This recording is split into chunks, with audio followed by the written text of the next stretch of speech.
Human beings are essentially earthbound creatures. The environment of flight is foreign to us. Changes in altitude, motion through the atmosphere all have an effect on us. Breathing difficulties, pressure, and spatial orientation problems are not ordinarily encountered on the ground.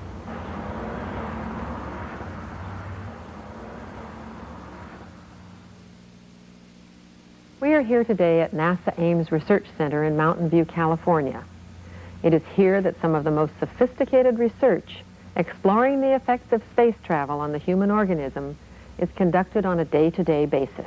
Though most of you will not take this invitation to fly to the limits of travel in the ionosphere or to distant planets, the theories behind the research are extremely important to all student pilots.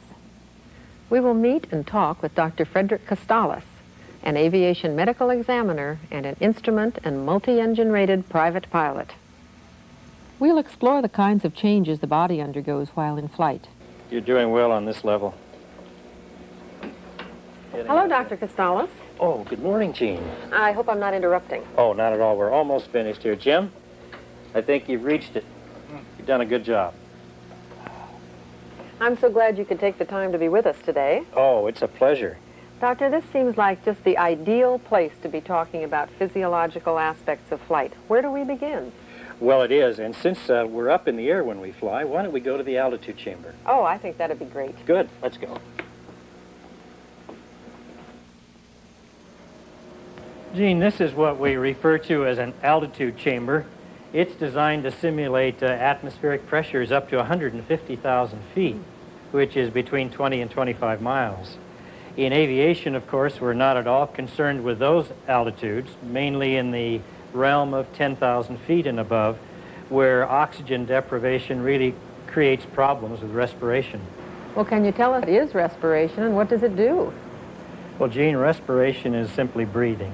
We use that term to designate what happens to the body when we inhale, and that is we take oxygen into the body, and when we exhale, we get rid of carbon dioxide. As you know, the main substance that the body uses for fuel in addition to sugar is oxygen. And when cells work, the end result or the byproduct is carbon dioxide. So we have to keep the body supplied with oxygen, and we have to keep the carbon dioxide from accumulating, and we do this by inhaling and by exhaling. And this is what occurs at sea level, when approximately 1/5 of the air that we breathe is comprised of oxygen, the remainder being nitrogen. And so what occurs as we gain altitude? The same proportions exist as we go up higher, the 1/5 and 4/5 proportions. But the number of oxygen molecules in a given volume of gas decrease. So as a consequence, as we're above a certain point, we need supplementary oxygen. If we don't, we develop a condition in which the tissues are oxygen depleted, and we term that hypoxia, meaning too little oxygen.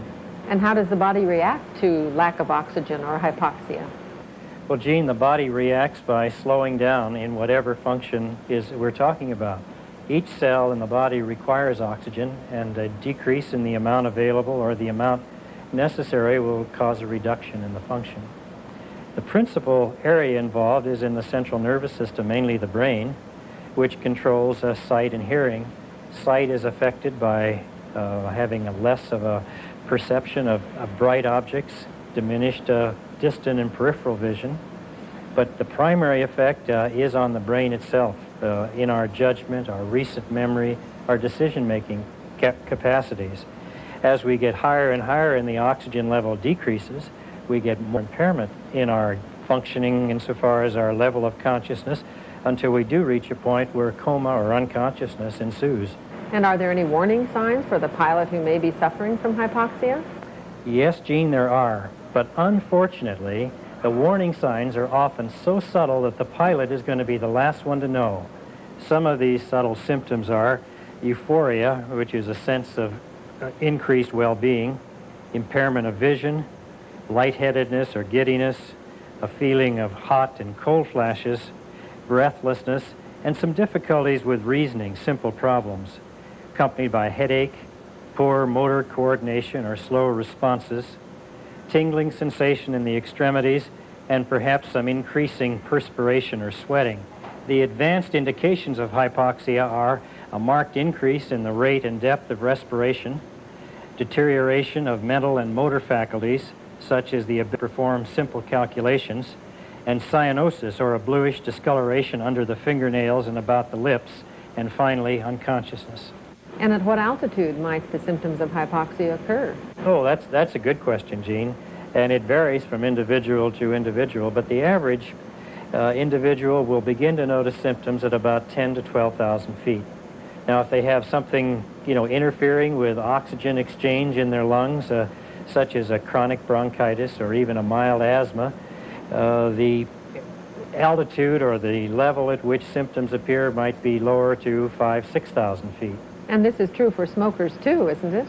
Well, smokers, for a number of reasons, are at a lower risk for oxygen transfer, so they really begin at a higher altitude. At sea level, a smoker's effective altitude is about 6,000 to 8,000 feet. So as a consequence, it doesn't take as much time to reach 12,000 feet as a person beginning at sea level. So if we recognize any of the hypoxia symptoms, what should we do? Well, first, not to get excited. Don't panic. Second thing is to ask ourselves, do we have oxygen on board? And if we do have oxygen on board, then use it.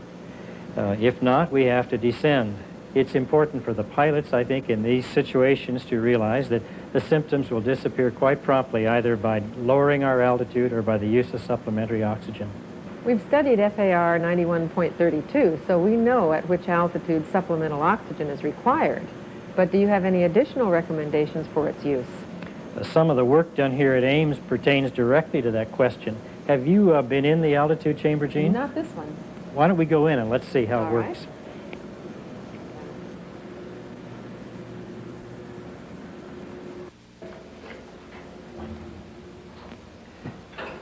This is the altitude chamber. It's a hermetically sealed and very powerfully built structure designed to simulate the decreased pressure and oxygen content of the air at altitude. The purpose for building a structure like this is to measure the effects on the human subject of this decrease in pressure. This is the reverse of the effect that happens when you descend to depth in water, which is a good point to mention the hazards of scuba diving in reference to flying. As you know, when you go down into water, the pressure on the body increases, and this causes a dissolving of the nitrogen in the bloodstream and deposited in the tissues. As we slowly ascend to the surface, this nitrogen slowly comes out of solution and is just given off by the body as you exhale. If you come up too quickly, the nitrogen comes up in the form of bubbles, much like taking the cap off a carbonated bottle of soda. And these bubbles plug up blood vessels and cause all kinds of problems. Now, if after ascending from scuba diving, one further decreased the pressure by ascending in an airplane to altitude, it would increase the effect of these bubbles, increasing the effect of the possible decompression sickness and produce some disabling symptoms. Now, to get back to your question about oxygen. I think that though the federal regulations call for 12,500 feet, I think most aeromedical authorities recommend the use of oxygen anytime you're going to be above 10,000 feet. Perhaps not continuously, but at least intermittently. And then at night, it's probably a good idea to use oxygen for 5,000 feet, and perhaps even just before landing would increase our vision and increase our efficiency. We're so concerned with oxygen intake. What would be the problems with hyperventilation or rapid breathing? Hyperventilation, as you suggest, is an increased respiration. The problem that it produces is one of decreasing the carbon dioxide content of the blood. Now that might seem a little odd since we're really worried about oxygen and not carbon dioxide. But actually the level of carbon dioxide in the blood is essential to our proper functioning. As it begins to decrease, it produces itself a sort of an anxiety level in the individual, which tends to increase the respiratory rate, further lowering the carbon dioxide level.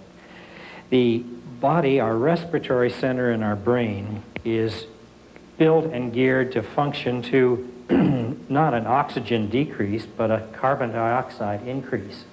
And by that I mean as the carbon dioxide level increases, our brain says take a deep breath and blow the carbon dioxide level off. get some more oxygen in and just keep things going. But if we continue to lower our carbon dioxide level, the brain loses stimulus. The symptoms seem to tell us that we need to breathe more deeply, or we need to take deep breaths. We need to clear our heads. And by so doing, taking a deep breath like that to clear your head, you're further depressing your carbon dioxide level, you're increasing the symptoms, increasing the anxiety, and a vicious cycle can take place, leading to, at times, to a simple faint or unconsciousness. If we found ourselves breathing too fast, we'd probably notice it. But what other symptoms of hyperventilation are there that we ought to be aware of? As in the case of hypoxia, Gene, the symptoms are very subtle and very slow, oftentimes in onset, but they are extremely variable from individual to individual. The primary symptoms of hyperventilation are a lightheadedness or a dizziness, and this is accompanied by a feeling of anxiety. It's often accompanied by a tingling sensation, a pins and needles sensation, often in the extremities or around the mouth. Occasionally there's some nausea, but more commonly there's muscle spasm or tightening of the muscles of the hand or around the mouth and the jaw. And persistence of these symptoms, of course, can lead to fainting. And how can we overcome this rapid breathing? Well, there are two principal ways. The first and the easiest is to slow down your respiration. Take very slow, shallow breaths. The second way of doing it is to rebreathe some of the carbon dioxide that you have exhaled. And this is done by placing a paper bag over your nose and mouth and then just rebreathing the expired air. Are there any other problems that affect the need for oxygen which we ought to be aware of? Well, I think the one that comes to mind in the answer to your question is the presence of carbon monoxide. It creates the same hazards as it does in automobile through exhaust fumes being vented into the cockpit. And I got to explain a little bit how carbon monoxide with oxygen, so that I think you'll understand the really critical importance of carbon monoxide. As you know, oxygen is transported in the body through the hemoglobin molecule, and it's taken in from the lungs and delivered to the cells on the back, so to speak, of the hemoglobin molecule. Well, carbon monoxide has an affinity for hemoglobin that's 200 times stronger than oxygen. So even minute amounts of carbon monoxide in the cockpit competing with oxygen, you can see that it will take some of the available hemoglobin spaces for transport of oxygen away from oxygen, and we're deprived essentially of oxygen through the presence of carbon monoxide. The symptoms of carbon monoxide can be extremely varied, but they usually begin with a feeling of overwhelming fatigue, headache, irritability, sometimes sleepiness, and then various nervous system faculties begin to integrate. The results of carbon monoxide poisoning on the body are first depriving the brain of oxygen. This leads to a feeling of vague uneasiness accompanied by dizziness and headaches. And then if allowed to persist, it leads eventually to unconsciousness and death.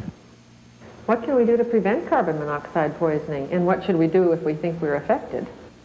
Well, the source of carbon monoxide is the exhaust system of your aircraft. And prevention is important insofar as inspecting it to be sure that there are no leaks and that there are no ways for it to escape into the cockpit. If we suspect carbon monoxide, we should dilute the cockpit air with some fresh air, particularly when using heat. Even the best maintained aircraft do emit carbon monoxide fumes at times, and it's very important that this be recognized. Gene, I think there are two things to emphasize about carbon monoxide poisoning. The first is that the effects of carbon monoxide are much greater at altitude than they are at sea level. And the second is that the disappearance of the carbon monoxide effect, unlike hypoxia, may take many hours. Many student and private pilots complain about disorientation when they're airborne. Can you tell us why and how disorientation develops? In flying, the body is subject to varying maneuvers and motions and forces not present on the ground. We refer to these as G-forces, G referring to weight. At sea level, we weigh 1 G, and as the G-forces increase, our weight increases accordingly. Here at Ames, they have a device called a centrifuge which measures those forces and the effect on the body. It might be a good idea to have a look at it. Sounds great. Let's do that. All right, let's go.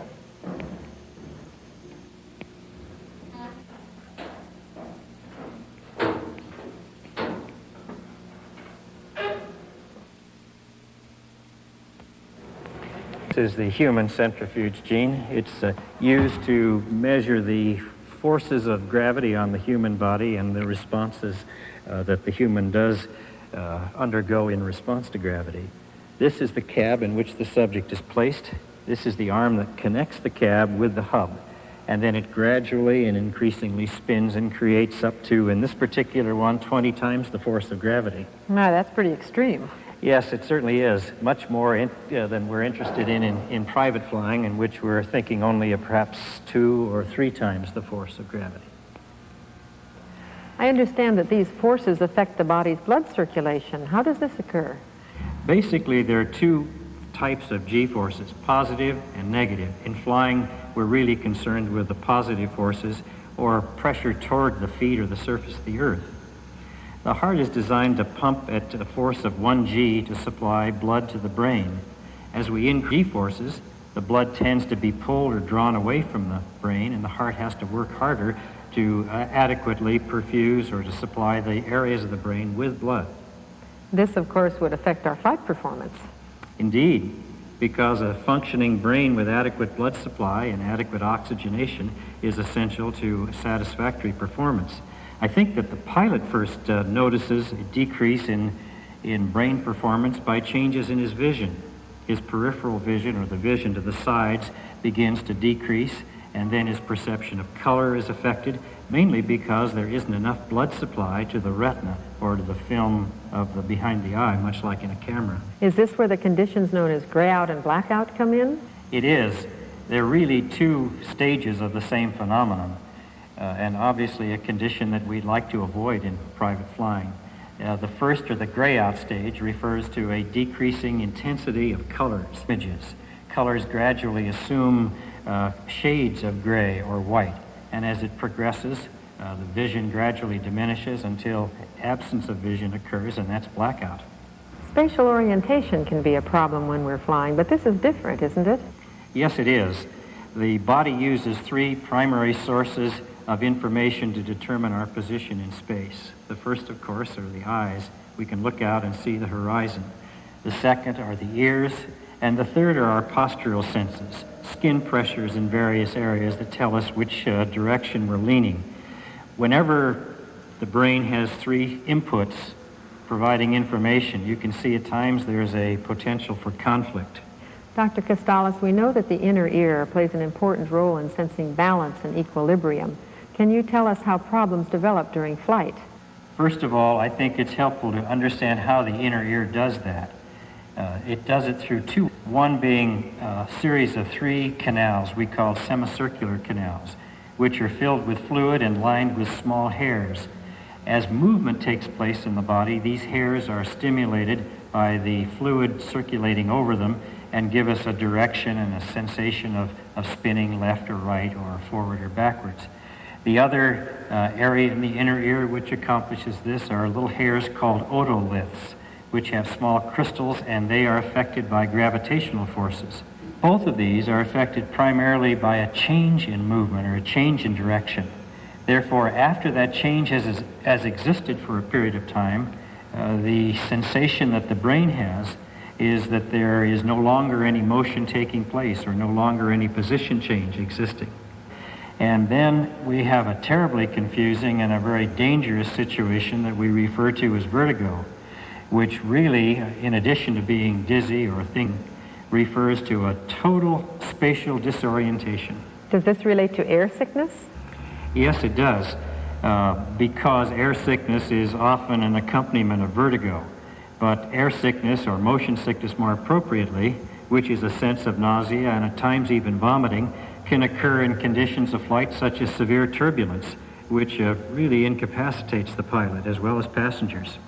Do you have any recommendations to remedy air sickness?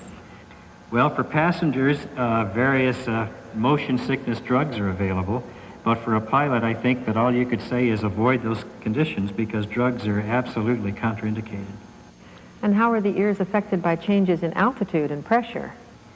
Well, as we alluded to in the altitude chamber, pressure decreases as we go up in altitude.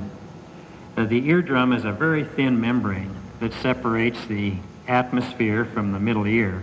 So as we go up in altitude, pressure on the outside of the eardrum would decrease. I think it might be helpful to think about the middle ear as an air pocket.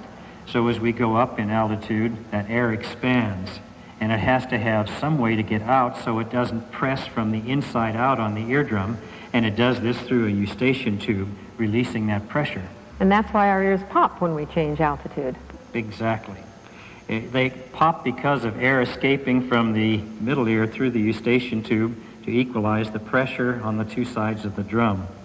As we descend in our aircraft, the pressure changes become even more critical because by decreasing our altitude, we're increasing the atmospheric pressure on the outside of the eardrum. So this has got to be accompanied or equalized by air getting into the middle ear through the eustachian tube. People who fly with colds or who have allergies which decrease of this eustachian tube or mucus in the eustachian tube preventing air from getting into the middle ear have real problems with ear clearing, making it more difficult to use the maneuvers that we're all familiar with, holding our nose and trying to blow out through them, or chewing gum or moving our jaw, any way to equalize the pressure on the two sides of the drum. We've discussed the eyes and ears as sensory organs. What else should we consider in spatial orientation? Primarily the things that we should avoid doing that will create confusion on the part of the brain.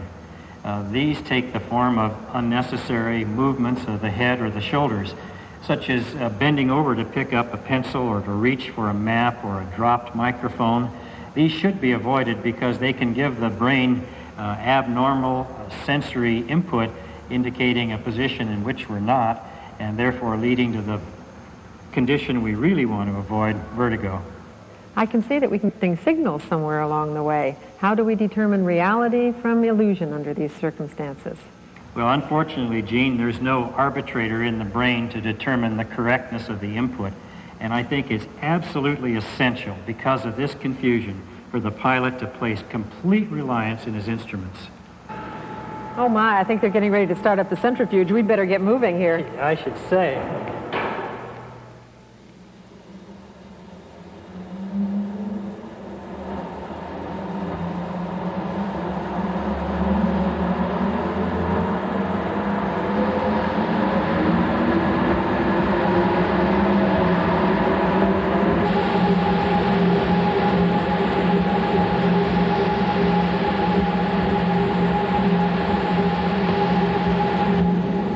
I think there's a tendency on the part of fit people, particularly fit young people, to think that these are things that can't end.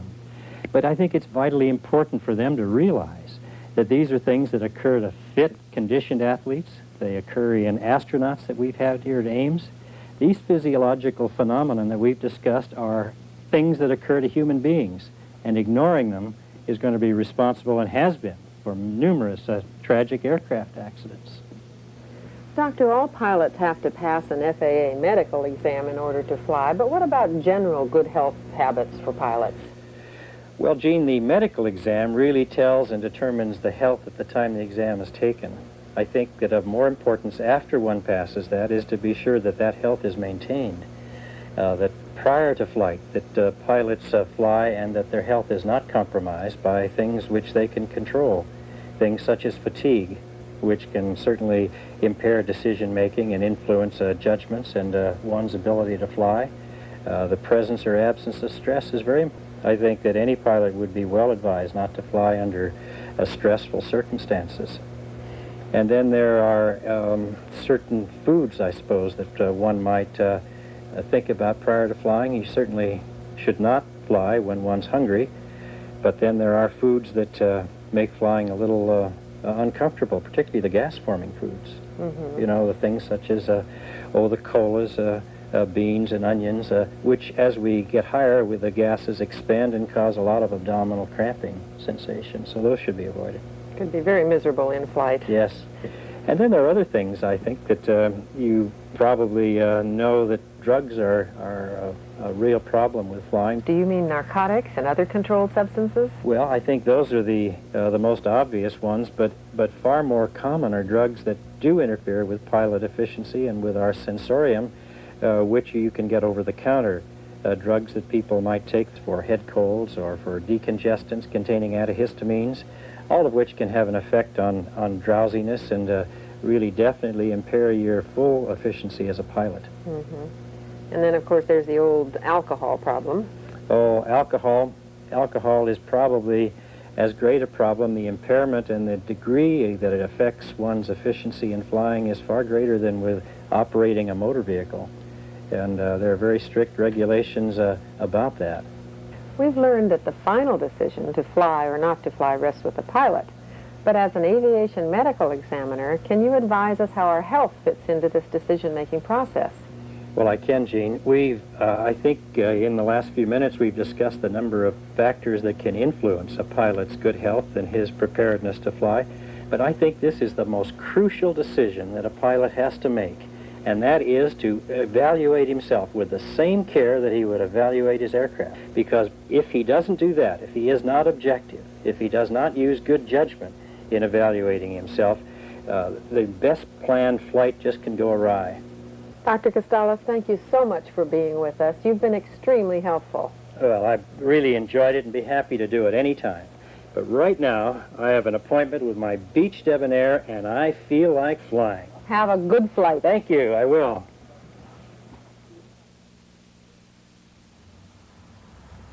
So you can see how important it is to recognize and understand the effects of altitude and motion on the human organism. The respiratory, circulatory, and equilibrium detecting systems undergo great changes, which can cause you problems you won't normally experience on the ground, unless you're part of an Ames research project. Much of this information is important, as it will appear on your written test, but it's all important in the training of a skilled and safe pilot.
A thorough pre-flight check to determine your aircraft's airworthiness is one of the most important preventing airborne emergencies.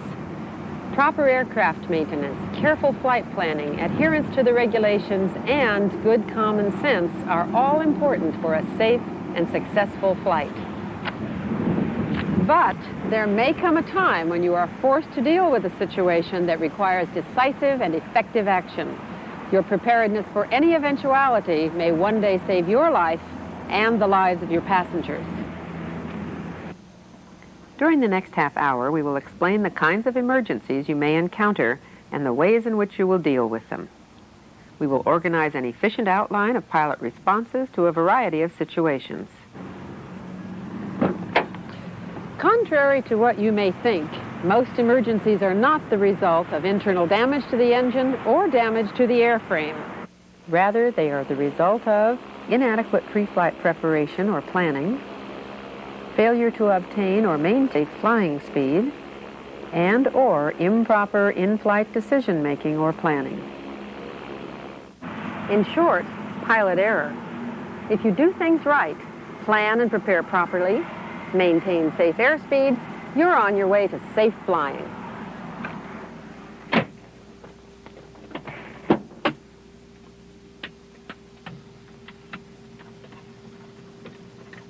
Clear.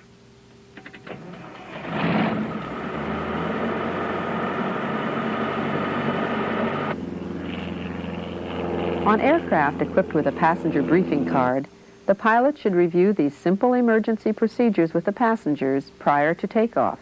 If and when an emergency situation arises, you will want to remember the 3 basic guidelines which are applicable to all airborne emergencies. Number 1, maintain aircraft control. Keep the airplane flying. Keep it straight and level. Maintain proper attitude. Number 2, analyze the problem and take the proper action. Unless the problem is obvious, like a sudden and complete engine failure, you should confirm a suspected emergency with at least one other verifying indication. And number 3, land as soon as conditions require or permit. Though some pilots fail to recognize it as such, being lost is an emergency. A pilot flying over unfamiliar terrain and unable to fix his location by visual or radio checkpoints can feel overwhelmed by the sudden isolation. Continuing without help could be disastrous. Each minute of delay is a minute of fuel wasted and perhaps another minute flown further off course. It is helpful to remember the pilot's 4 C's, which apply to all lost aircraft. Confess, communicate, and comply. Confess your predicament. Communicate over the appropriate radio channel explaining your situation. Climb, if possible, to improve your radio reception and transmission. And comply with all control tower or flight facility instructions. In a radar environment, ATC should be able to spot your location quickly. If radar is not available, request direction finding or DF steer. FAA specialists at DF-equipped ground stations will request that you key your mic for a specified time. The relative bearing of your transmitter location can then be determined and appropriate instructions given.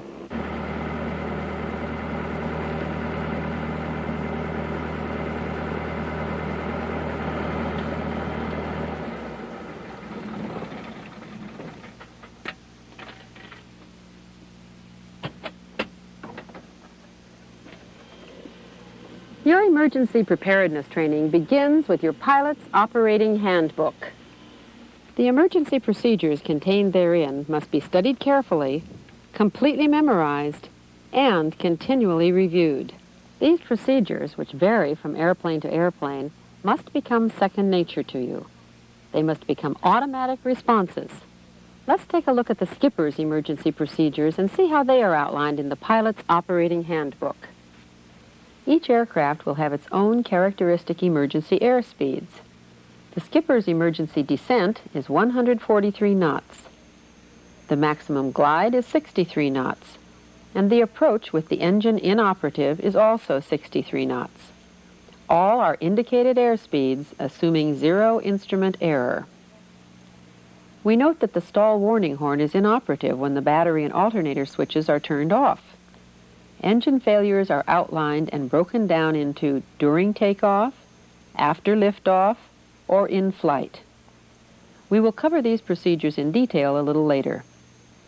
The handbook follows with procedures for a rough running engine, air start, electrical smoke or fire, engine fire on the ground, engine fire in flight, emergency descent, glide, landing emergencies, and systems emergencies including alternator out procedure, starter engaged warning light illuminated procedure, alternate static air source, unlatched door in flight, complete loss of electrical power, emergency exit, and spins. It cannot be overemphasized how important these procedures are to the pilot. Knowing them backward and forward will prepare almost any emergency. Not doing so is asking for trouble. There are 4 categories of emergencies which are defined by their landing priorities. Emergencies not involving engine performance or fire, such as failure of your alternator or gyro instrument power source on VFR flights, require you to land as soon as practicable. Practicable means feasible. You want to land as soon as you can find a suitable facility. The second category is land as soon as possible. Locate the nearest airport and land, regardless of facilities. A runway is your imperative priority.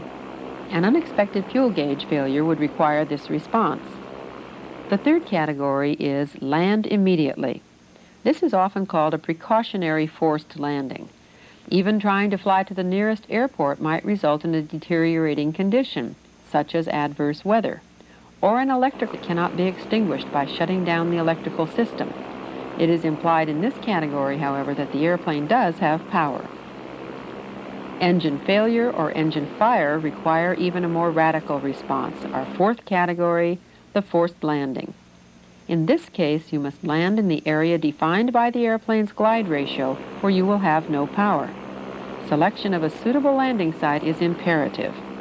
Forced landings may become necessary in 2 different flight situations: on departure or after the airplane has attained a reasonable amount of altitude. Each requires its own characteristic response. Procedures for forced landings can be divided into 4 phases, and the pilot must approach each with a cool head. The first procedure is immediate actions. These include maintaining control of the aircraft and following the appropriate emergency procedure checklist as outlined in your pilot's operating handbook. Second is choosing a landing site. Number 3 is emergency notification. The fourth is preparation for landing. The fifth phase involves landing techniques.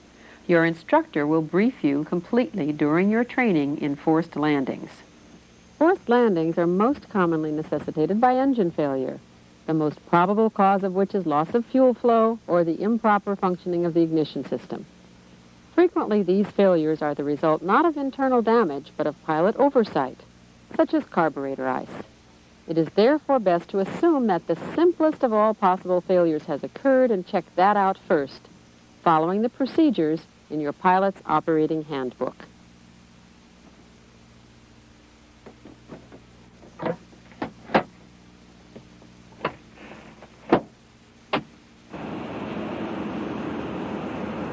Emergencies involving engine failures occur in basic situations: during takeoff, immediately after liftoff, and in flight. If during takeoff roll the engine quits, we immediately abort the takeoff. There is no time to troubleshoot. The emergency procedures as outlined in the skipper's pilot operating handbook are: close the throttle. This is to prevent excess gas from reaching the engine or spilling during our aborted takeoff, and apply maximum braking force. If it appears that the airplane will go off the runway or at the pilot's discretion, we turn the fuel selector valve off, then the battery, alternator, and magneto start switches are turned off. These actions also help to prevent fire. Engine failure immediately after liftoff gives rise to the first of the 2 forced landing situations. A forced landing after liftoff requires you to land straight ahead. You have choice. You have no power, therefore returning to the runway is out of the question. Remember, it is better to accept a poor landing site than to try to turn back to the airport and risk a low-altitude stall. This nearly always ends in disaster. By comparison, a forced landing from altitude offers some flexibility. The more altitude, the more time you have to perform troubleshooting and to select a suitable landing site. If engine failure occurs while in flight with sufficient altitude for maneuvering, we enter the immediate action phase of forced landing procedures. Remember, our first priority is to maintain aircraft control, preserve what altitude we have, and stay calm. Quickly establish maximum glide by trimming for 63 knots as described in the skipper POH. Even the slightest variation from this characteristic airspeed will decrease our glide Following the handbook procedures, set the fuel mixture at full rich, set carburetor heat to hot, check that the fuel boost pump is on, check that the fuel selector valve is on, check the left, right, and both positions of the magneto start switch. If the propeller is windmilling, that is, turning on its own in the airstream, this should be enough to restart the engine if the initial problem has been corrected. If the propeller has stopped, perform the air start procedures, which, in addition to the preceding, include setting the throttle at approximately 1/4 travel, and the magneto start switch to start, thus obtaining crankshaft rotation. If smoke or flames are seen coming from the engine compartment, do not attempt to restart the engine. If the engine should restart, adjust the throttle to desired power and the fuel mixture to lean for smooth operation. If engine failure remains unexplained, you must land as soon as possible. If the engine does not start, perform engine emergency shutdown. For the skipper, this includes close the throttle, set the fuel selector valve to off, the fuel mixture to idle cutoff, the magneto start switch to off, turn the fuel boost pump switch off, and the alternator off. We will leave the master electrical switch on so that we can continue to use the radio, transponder, and flaps as needed. At this point, we turn our attention outside of the cockpit and enter the second phase of forced landing procedures, selecting a suitable landing site. Our choice will depend to a great extent on our altitude at the time of engine failure. The skipper has a glide ratio of 1.3 nautical miles per 1,000 feet altitude above the terrain in a no-wind condition. At an altitude of 5,000 feet, we can glide 6.5 nautical miles at the maximum glide speed of 63 knots. Large open fields with hard-packed surfaces and no obstructions are preferred. Wind factors are extremely important. Knowing surface winds from weather information obtained prior to or during flight would be extremely helpful. Observing blowing smoke or dust on the ground will give you an even better indication. Because we will be anxious to reduce our ground speed very quickly when landing, it is advantageous to land heading into the wind. Once a suitable landing site has been selected, consider the decision final. Changing your mind at the last minute could be disastrous.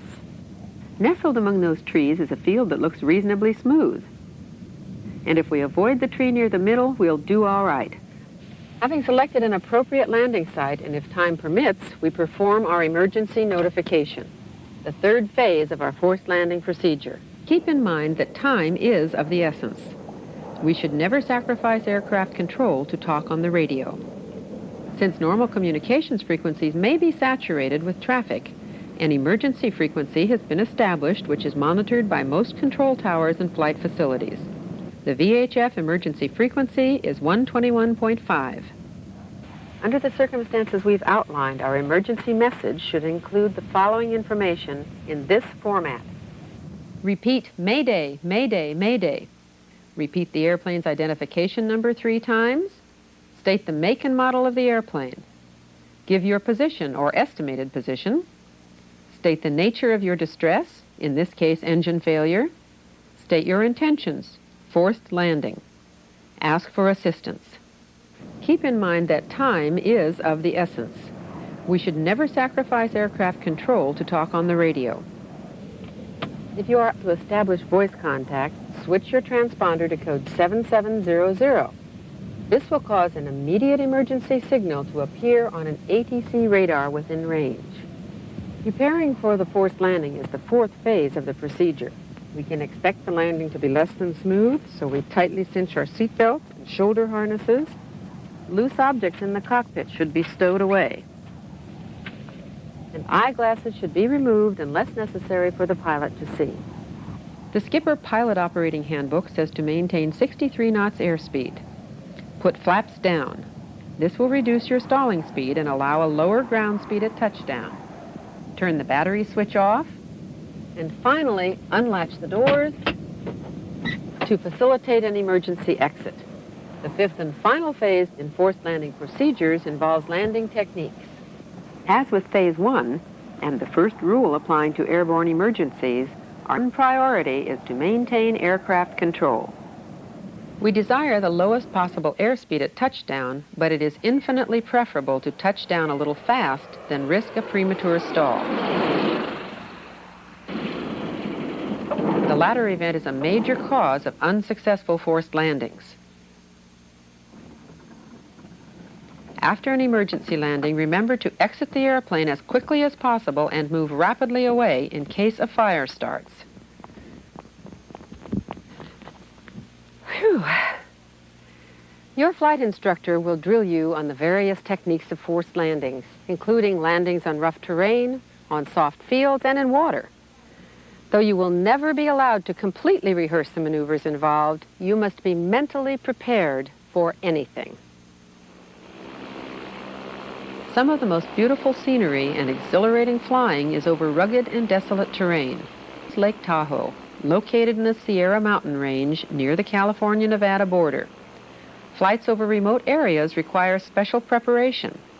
Forced landings here are not only more difficult, but downed aircraft are harder to locate and rescue efforts more complicated. The chances of being found quickly, however, are improved if the pilot has filed and followed a good flight plan. The average time required to locate a downed aircraft which is on a flight plan is 14 hours. Frequent position reporting can even reduce that time.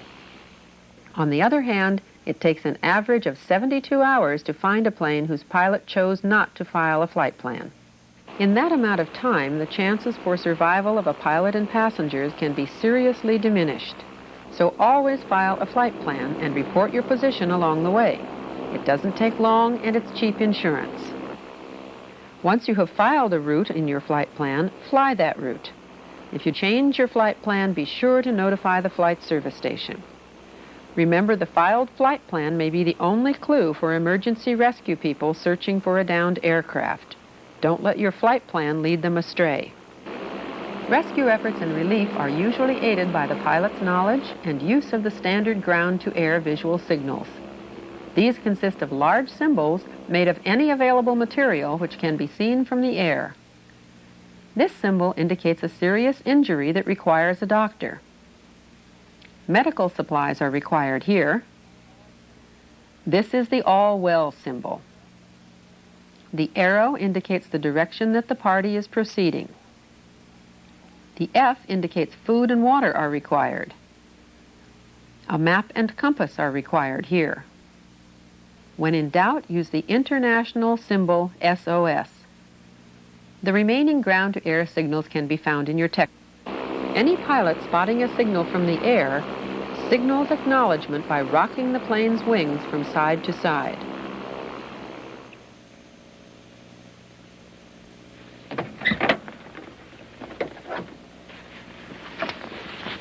We've asked Mr. Ed Carlson, a noted aviation survival expert, to help us understand the basic survival needs and the kinds of equipment we should have when crossing remote areas. Hi, Jenny. Hi, Ed. Welcome to the High Sierras. Thank you. I want to compliment you on being prepared while flying in the mountains with your woolen jacket and mittens, your down vest, and some eye protection. You know, a lot of pilots are not sufficiently well prepared while flying in the mountain environment. Thank you, Ed. Can you tell us what the real basic needs are for survival? The two basics are, number one, to maintain your body heat, and number two, a positive mental attitude. I do have some survival gear. Let's go. Good. Ginny, any of this material can be readily obtained from a supermarket or an Army surplus store or from a hardware store. This orange piece of plastic is a tube tin. It has two purposes. It can give us protection when we sleep inside of it.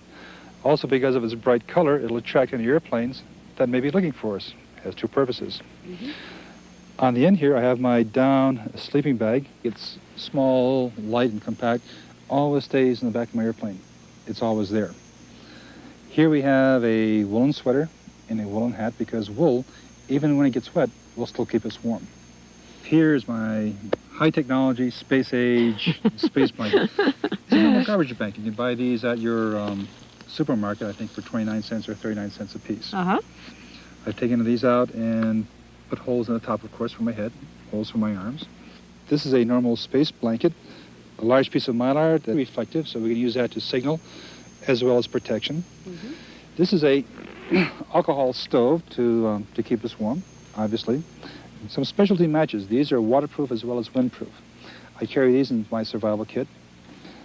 Just here we have just a normal pack of book matches to normally build a fire. But let's keep in mind that a pack of matches, or one match, will, when we light it, will last, what, 5 or 10 seconds? But if I take this and I light a candle with it, a candle will last for, 5, 6, or maybe 10 minutes. Signaling device is a piece of aluminum. You can buy this for probably 50 cents or so. A signaling device to communicate. A normal magnetic compass. Again, you can buy this for $2 or $3 at a surplus store. Normal first aid kit with some of the basics, multi-purpose. The key on survival is to be able to look at a blanket, or to be able to look at your sleeping bag, or look at the airplane, and to be able to take and use it in several different ways. What about food and water? Well, let's keep in mind that a normal person can go without food for 2 or 3 or 4 days, depending on our physical shape. Without water, perhaps 1 day or 2 days. In the desert, of course, it's going to be much less time. Basic foods, when you first go down, you want some sugars for that initial burst of energy. Then to carry you through the 2 or 3 or 4 days, you want some carbohydrates. And for that, I would suggest some trail mix, or you can buy the trail packs at a Army surplus store or any of the sporting goods stores. And what I carry with me is, it's a plastic canteen. You can buy this at a sporting goods store. Or I have another container that I carry with me when I'm flying in the desert. So depending on where I'm flying, I'll customize my survival needs with what kind of material I'm flying with me. There's also some commercial kits that are available on the market. And again, they have about what I have here, but what I've done is I've customized where I'm flying. I live in the mountains. I do a lot of mountain, of course, I'm geared in case something happens in the mountains. Now, this survival kit, we have some sunburn lotion in this container, some beef broth here, and it looks like we have some fishing material. We have a line and some fishing flies here. We have some ammonia for some first aid, a large signal mirror. Of course, we have a manual that tells us what to do when we get there.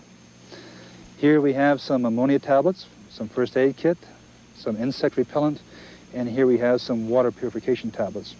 Very important to carry with us. And we have here, can't see it very well, but it's a magnetic compass.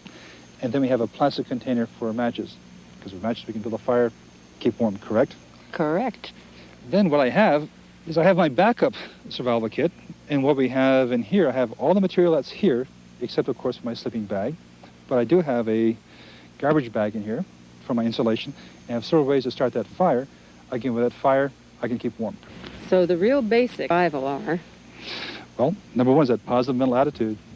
Be prepared. You can be prepared by building your own survival kit and carrying it with you in the airplane. And number two, of course, we have several methods by which we can maintain that body heat. Build that fire, keep warm, maintain that heat with garbage bags or space blankets, down sleeping bag, and of course, my tube tent. It's all up to you. You can build your own survival kit. Ed, thank you very, very much. You've been extremely helpful, and sharing your knowledge, we really appreciate it. Oh, it's a pleasure. Glad to be here and give you a few pointers. People plan ahead. There'd be more people surviving in the mountains, and it's not that difficult, just common sense. Being versed in emergency procedures and basically prepared for anything will be a tremendous asset to you as a pilot, even if you never encounter one of the situations we've described in this program. This concludes the basic private pilot's ground school training. If you have any questions, ask your flight instructor or reveal in any or all of these programs. It won't be long before you'll be a fully certificated private pilot. Someday, you'll look back on this invitation to fly and be glad you accepted.